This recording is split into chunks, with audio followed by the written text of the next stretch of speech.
Good morning. Has anyone ever done anything unforgivable to you? I'm Pastor Bob, and this is Looking Up, a ministry of English Oaks Seventh-day Adventist Church. Yesterday, we talked about the joy of being forgiven, of knowing that anything that you have done or been that has been against God's ways of love, He is not only able, He's willing to make it go away, to take away the guilt, to take away the shame, and to actually solve the problems that caused it in your life.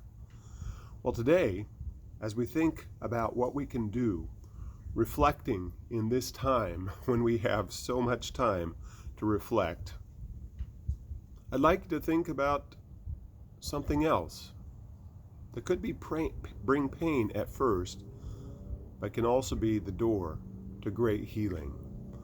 I want you to think about things that others have done to you, or things that others continually are, that just brings frustration, annoyance, and maybe even pain into your life. What do you do with that? We saw in the Lord's Prayer how Jesus said, "Forgive us our debts as we forgive our debtors." Or forgive us our trespasses, as we forgive those who trespass against us. Wow, that makes it seem like too high of a price? Because did He know what has happened to you? Did He know some of the things that people have done? Some of the things that people have said? The attitudes that they have had?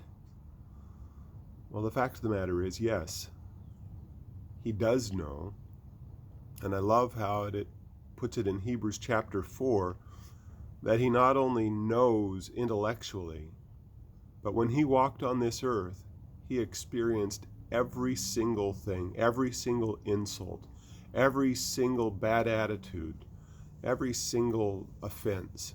He experienced it all, and He showed us the way. Remember, we talked about that scene when He was being nailed to the cross, and He said, "Father, forgive them, for they know not what they do."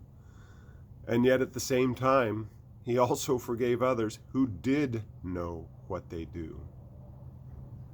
You know, they say that when you hold a grudge, when you hold something against someone, it doesn't really hurt them.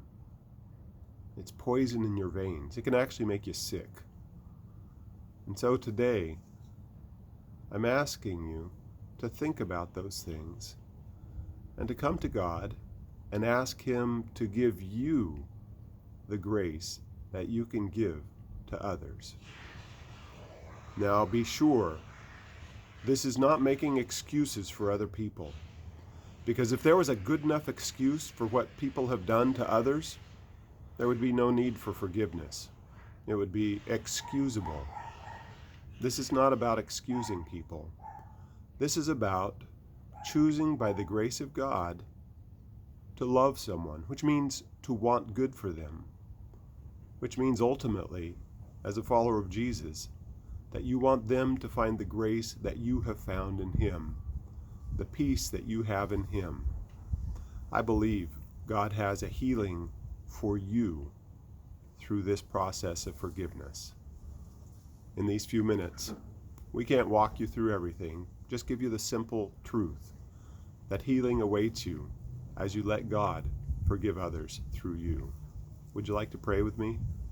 Dear Father, thank you so much for forgiving us, for not holding our trespasses against us, but freely giving us your grace. And Father, I know that people that I'm talking to right now, that are praying with me right now, struggle with things that have happened to them, things that are unbelievable, inexcusable.